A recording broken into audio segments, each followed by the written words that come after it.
because I've been here since day one. I was a $500 Kickstarter backer. I have the collector's edition. I have documented Crowfall's entire development from the very first playtest on this YouTube channel. You can watch the whole timeline if you want to. I have been there and done that. I saw it all. In anticipation of Nerd Slayer's Death of a Game series on Crowfall, I figured I'd make my own. Suck it, nerd!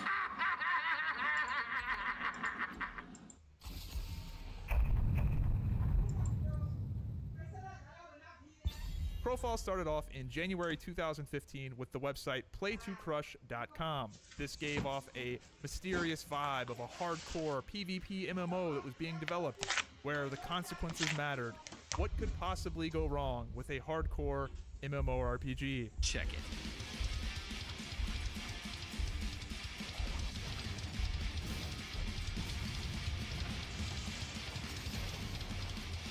Hardcore. We can achieve a level of complexity that you wouldn't believe. Hardcore. The Play to Crush teaser was extremely successful, as many people that loved Shadowbane quickly figured out that J. Todd Coleman, the creator of Shadowbane, was the person heading this new game. So there were a lot of people very, very excited. J. Todd is a beloved developer. He has musical tribute videos to him on YouTube. It's very odd, but a lot of people really enjoyed Shadowbane and Wizards 101 and all the other projects he's been involved in, so the hype was real. The Kickstarter launched and was a massive success. It made more than double its $800,000 goal. Now, even in the Kickstarter, Crowfall said they never intended to be a mainstream game. They weren't planning on making a game for everyone. In fact, they flat out said that this game is not going to attract a mainstream audience and is not going to be for everyone, maybe even including some of the backers. All of a sudden, they start doing spreadsheets and saying, okay, how can we adapt this game to appeal to a broader and broader audience because we'll make more money? And when you do that, the vision inevitably suffers. Crowfall's Kickstarter was a bit unique in that they were not relying on Kickstarter money specifically to get the game created. They mainly pitched the Kickstarter as a way to maintain creative control of the project and, in my opinion, prove to outside investors that this game vision is real and that people want this. So even though they raised the vast majority of their money outside of the Kickstarter, they ended up raising about $50 million total throughout the development of the game through investors, backers, licensing, and game stuff. The Kickstarter was absolutely a massive success in sort of showing the general market, or at least the investors at the time, that there was a demand, at least in theory, for this kind of a game.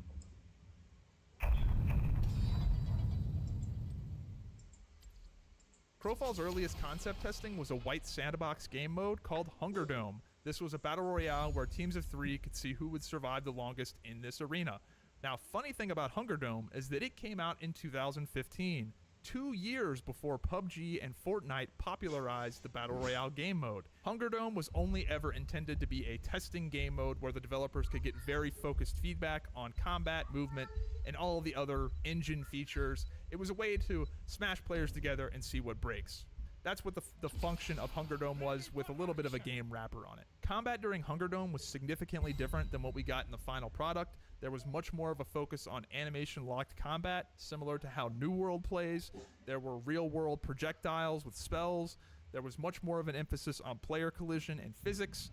And for the most part, all of these things were entirely scrapped, with the exception of a few examples. It ended up being much more of a split-body MMO, similar to how a World of Warcraft or WildStar would play. Overall, I think this was a good decision. The juice just isn't worth the squeeze when it comes to physics and projectiles in MMORPGs. I think they're very overrated. They lead to a lot of server lag issues and just extra server calculations that, in my opinion, don't add to the gameplay. The animation-locked combat started to feel okay towards the very end of testing, but again, probably wasn't worth the effort. The split-body combat is much more lag-tolerant and just easier to maintain and design around. So I'm a little split on that, because I did sort of like it there towards the end, but I'm also not against the split-body combat model either. Siege Perilous was the next phase of testing, which centered around voxel technology and more physics. This, at best, was a neat feature, and at worst was extremely laggy and just not worth the time. The main premise of this testing was to test wall physics, and to see if Crowfall could be a game where walls could physically be destroyed but still exist in the world, where you'd have to climb over the rubble of a destroyed wall rather than just having it sort of phase out of existence like every other MMO does. This ended up just not being worth it. It just didn't work. It was really laggy. Climbing over the walls and the physics were just incredibly goofy, so they ended up scrapping Let me pretty quickly much show you everything 3 different from ways this to add testing Twitch phase chat to your entirely. OBS The studio. next system I'll be they showing you debuted how to was get the your skill Twitch tree chat. Watch training, the video and this was a updates are system currently that largely checked, made so it that way into it the final always game. runs it as an They did admin end up every iterating single- on it and I'm gonna make a new effectively scene to nerfing display it to that. not So simply require because as we much installed the time as Own Pro originally. overlay, we can go down to the sources, and now we have a new one called Own Pro Chat. So we'll click that, we'll click OK, we're gonna click OK again, and then you can see it's connected to my Twitch channel right there. So I can say, hi YouTube, send that message, and now you can see that I have my Twitch chat over my game right here in OBS Studio. For method 2, we're actually going to be using Streamlabs. So we're going to go to streamlabs.com, which I'll also leave linked in the description down below, and you're going to log in with your Twitch account, so that way you can get to your dashboard. And once you're on here, we're actually going to go to the Streamlabs search bar, and I'm going to type in Chatbox, and it's going to bring us to Chatbox widget settings. Then from here, you can see that we have a bunch of different customization options. You can simply choose a different theme like boxed, or if you want to just do Twitch, then you can go and switch it to Twitch, and then go and click Save Settings, and then now you can see that it's changed. But once you've done all the customization settings that you would like on this page, you can click this little copy button right here. So we'll copy that, and then we're gonna click copy. Make sure to keep this private and not share this with anybody. And we're gonna go back to OBS Studio, add a new source, and then we're gonna actually use a browser source. We can call this one Streamlabs Chatbot. It was intended.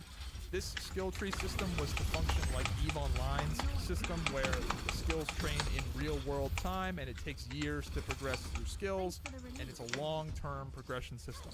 This was nerfed into a much more short-term progression system that wasn't quite as powerful, but largely the concept made it into the final game. After that, we got the Big World update, and this was the first time we got to be in a persistent online world. We were no longer testing Crowfall in instanced arenas, and we got disciplines, we got character customization, our first attempt at class builds. This was a super fun time in Crowfall testing because they just randomly dropped all of this on us one day, and we were all just messing around, creating a bunch of different class combos. It was quite a bit of fun. Big World testing resumed and continued to grow larger and larger.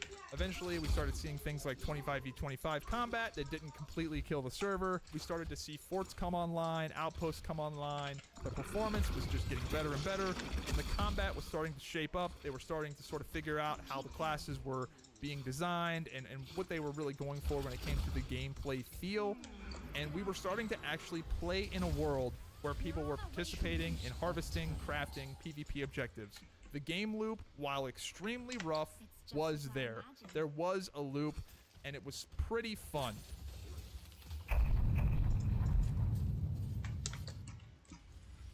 In April 2020, at the very start of the COVID pandemic, we got to finally test the dregs. This was a great time to be a Crowfall backer because we finally got to test the game the way it was intended to be played. We were finally playing Crowfall guild versus guild in a campaign world with objectives that you could win. We had crafting, harvesting, a scoreboard, winners, losers. The whole game loop, for the most part, was there. Not all of the features were fully developed, but there was a game to be played that was fun. Crowfall scoring was done through a system called Divine Favor, which was a scoring system balanced around multiple objectives. Some of these objectives favored larger guilds, like the keeps and the forts and whatnot. There was traditional scoring, like we ended up seeing at launch in some cards, but then there was scoring that was centered around smaller, more efficient guilds. I personally thought the Divine Favor system was one of the coolest things they did. Yes, it was exploitable. Yes, they did need to iterate on things and fix, you know, the exploits and maybe have a small amount of human moderation for a system like this to function. But I think that this was one of their biggest blunders, that they didn't iterate on this system further, because I thought it was extremely interesting. There were a few really fun campaigns that came down to, you know, one card and people playing these different objectives, and it wasn't just a giant Zerg fest. I really, really enjoyed it. Now, there was a downside to Divine Favor, and that was that it really rewarded guilds that had a hardcore base of no-lifers, to be honest. If you had a guild where it was like 25 people and they were all just a bunch of sweaty nerds, you own the Divine Favor system. I'd much rather the game design favor the no-lifers that play all day than the people that log on to Zerg with their siege and then log off immediately after, especially in a game where the players are the content. The divine favor objectives were a thing that kept people out in the world and playing outside of the siege hours. In the end, the divine favor system was replaced with the conquest system. The conquest system was a very basic, hold this node, accumulate points, the team with the most points wins. Now, this conquest system was less exploitable, but it was also far less interesting because it favored the large guilds. The more people you had, the easier your time was. There wasn't really any interesting gameplay for the smaller guilds anymore. It was pretty lame, to be honest, because many of the campaigns ended up being mathematically decided pretty early on, and while theoretically you could mathematically come back in a lot of situations, it ended up just not being worth the time and effort most of the time. Very rarely did somebody come back and win a campaign after somebody else had a huge lead. It just wasn't something people did. On August 11th, 2020, Crowfall entered beta, 5 years after development had started on the game. And this may seem weird, but in my opinion, the Crowfall beta was probably the most fun of Crowfall's entire life cycle.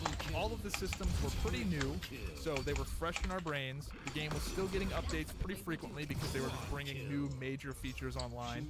We were getting new classes, the meta was shifting. This period of Crowfall was something I feel a lot of players look back at fondly because it was just fun. The campaigns were very competitive. We had some ridiculous things happening because the game was entirely cross-region at that point, and the Russians were still playing with us, so we had the Wild Hunt and allying with the Russians and using Google Translate to poorly talk with each other. It was just a fun time. Even Summit 1G and Pace took interest in the game. Look at this guy. I'm playing this on Tuesday. We're all gonna get down on this shit. We gotta try it, man. It might be sick. Dude, why? Dude, it's launch day of a beta. Why would you not get down on it at least the first day to see if it's any good? This is before. It might be sick now. Look, dude, I like how so far, what have we seen from this? Their open world, full loot PvP mode that they're doing is kind of cool. We've seen huge fights so far, and we've seen this motherfucker roaming and shitting on everybody he sees by himself as a solo. And there's not that many open world fucking game types in today's day and age that allows that type of freedom. Disagree? They try to take our freedom, bro. Because it was just great. I ended up making one of my favorite YouTube videos of all time, the Zyback 3 Crowfall montage. It's one of my favorite things I've ever made on YouTube, and it's just great gaming memories. I absolutely have to file this era of Crowfall into the good memories folder of my brain.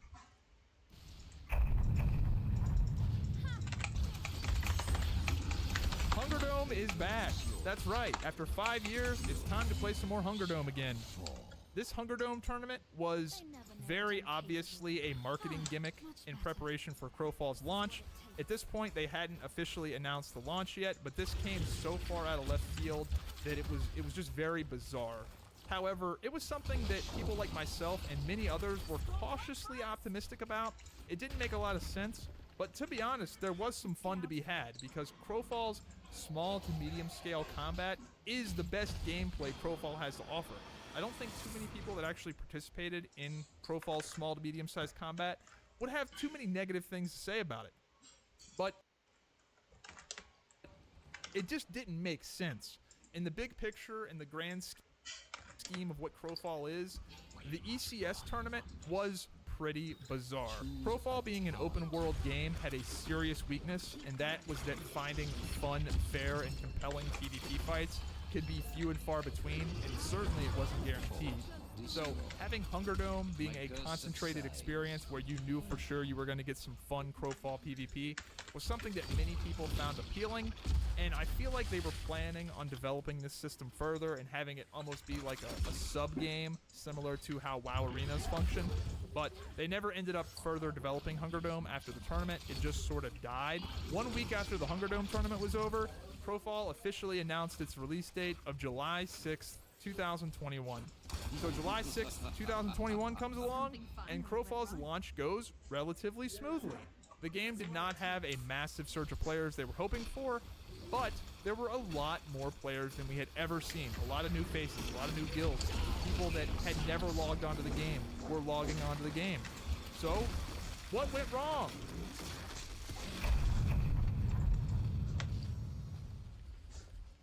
Problem 1. They didn't have a AAA marketing budget. Now, this isn't entirely their fault because they are, in my opinion, a AA game. They just don't have Activision or EA money. But a lot of people don't understand that the marketing of a game is more expensive than the development of a game. Let me give you an example. Modern Warfare 2, the game that came out in 2009, that Modern Warfare 2, had a $250 million budget. $50 million of that went towards making the game. The other $200 million went towards marketing the game. The advertising budget for a game like Crowfall and a AAA game are just so staggeringly different that you just can't compare them. But Crowfall's marketing was so ineffective and so minimal comparatively that many players that backed the game, that owned the game, did not even know it came out. There are a lot of people that are just now hearing about Crowfall again because it's shutting down, even though they backed it on the Kickstarter 6 years ago.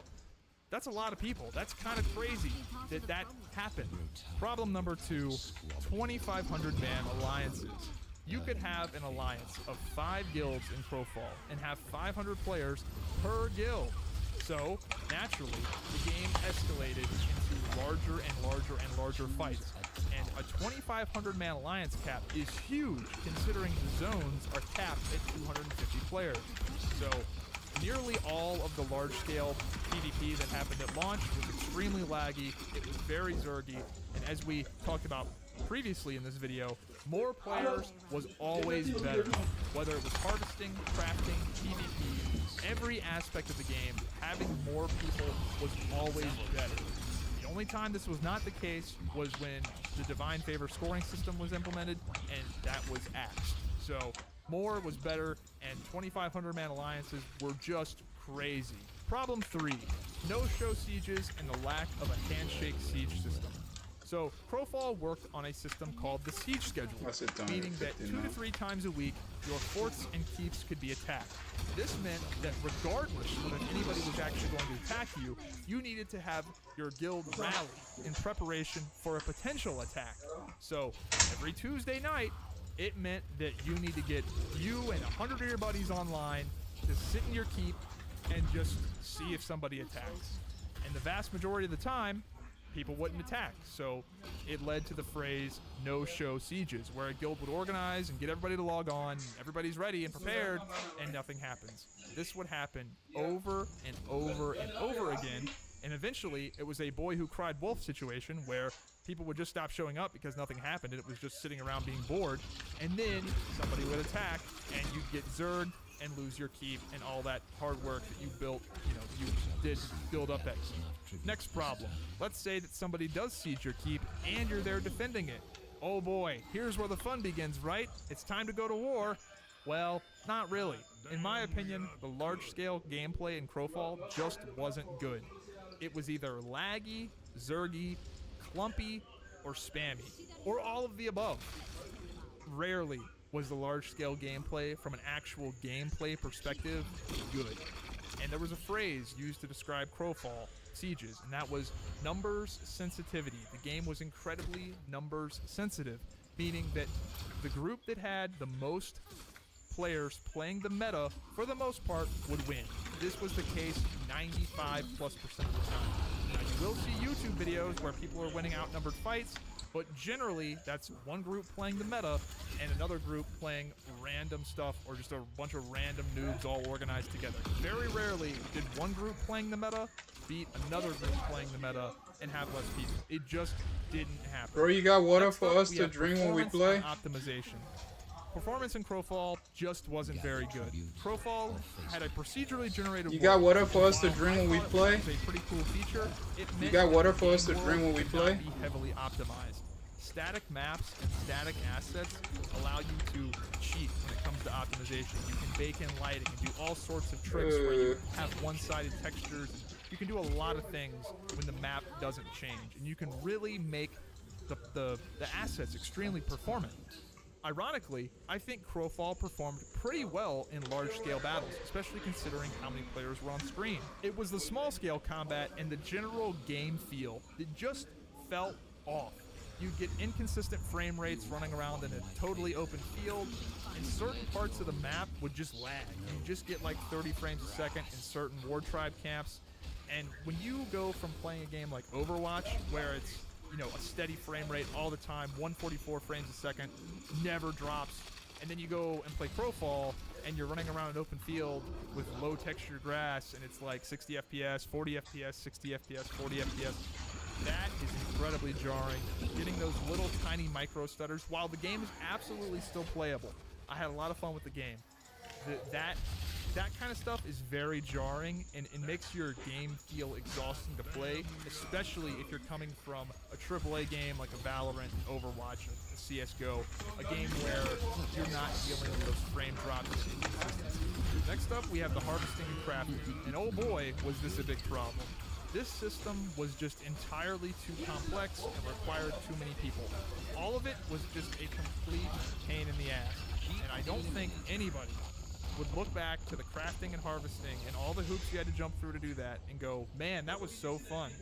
Nothing about all of that interdependency was fun. The big thing with crafting is that it was a huge organizational nightmare.